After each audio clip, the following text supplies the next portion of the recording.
জামায়াত শিবিরকে নিষিদ্ধের প্রস্তাবনা পর্যালোচনা করে পাঠানো হয়েছে স্বরাষ্ট্র মন্ত্রণালয়ে। নিষিদ্ধ ঘোষণা করে কিছুক্ষণের মধ্যে জারি করা হবে প্রজ্ঞাপন। দুপুরে সচিবালয়ে কথা জানিয়েছেন আইনমন্ত্রী আনিসুল হক। আরও জানাতে সচিবালয় থেকে যুক্ত হচ্ছেন সহকর্মী জুয়েল থিওটোনিয়াস।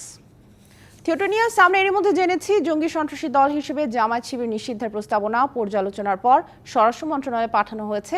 কখন প্রজ্ঞাপন হতে পারে জানাবেন? এটা আসলে সময়ের ব্যাপার, সময়ের ব্যাপার বলতে যে কোনো সময় হয়ে যাবে, যেহেতু প্রজ্ঞাপনের জন্য যে পর্যালোচনার যে বিষয়টি আইন মন্ত্রণালয় থেকে যেহেতু স্বরাষ্ট্র মন্ত্রণালয়ে গেছে, সেখানে এখন তারা প্রচার করার ক্ষেত্রে, প্রকাশ করার ক্ষেত্রে প্রজ্ঞাপন হিসেবে যে প্রকাশ করবে সেটি হওয়ার ক্ষেত্রে যেটুকু সময় লাগে, একটু সময় সম্পন্ন হলে কিন্তু আসলে প্রজ্ঞাপন জারি হয়ে যাবে।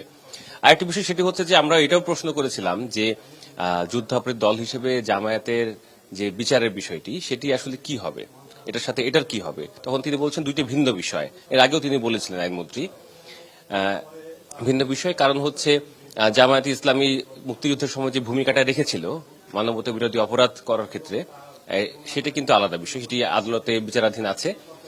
এবং এটাও তিনি বলেছেন যে জামায়াতি ইসলামকে যে নিষিদ্ধ করা হচ্ছে, জামায়াত ইসলাম, ছাত্র শিবির এবং সকল রকম তাদের অঙ্গ এবং সহযোগী সংগঠন নিষিদ্ধ করা হচ্ছে, এটি ভিন্ন বিষয়। এবং একই সঙ্গে তাদের যত রকম প্রতিষ্ঠান আছে, যেসব তাদের ব্যবসা প্রতিষ্ঠান আছে, নানা রকম কার্যক্রম আছে, সবই কিন্তু নিষিদ্ধ হবে। সন্ত্রাস বিরোধী আইন একটা হলো কি তারা দল হিসেবে নিষিদ্ধ হচ্ছে সন্ত্রাস বিরোধী আইন 18 ধারা অনুযায়ী, আর তাদের কার্যালয়, তাদের ব্যবসা পাতি যা আছে হাবিজাবি সবকিছুই কিন্তু আসলে নিষিদ্ধ হবে 20 ধারা অনুযায়ী।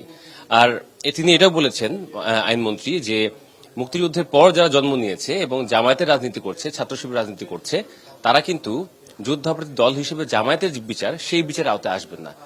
তাতেও কিন্তু আসলে ওই বিচার আওতায় না আসলেও, যেহেতু বর্তমানে তারা ছাত্র শিবির এবং জামায়াতের রাজনীতি যারা করছে মুক্তিযুদ্ধের পর জন্ম নিয়ে, তারা কিন্তু এই যে সন্ত্রাসী সংগঠন বা জঙ্গি সংগঠন হিসেবে যে জামায়াত নিষিদ্ধ হলো, এর আওতায় পড়ে গেল। অর্থাৎ সেই আওতায় তারা কিন্তু এখন নিষিদ্ধ হয়ে গেল।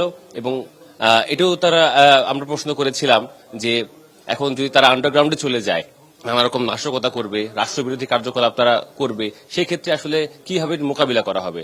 আইনমন্ত্রী বলেছেন যে সরকার সেটিও মোকাবিলা করার জন্য সার্বিকভাবে প্রস্তুত রয়েছে। সামিয়া।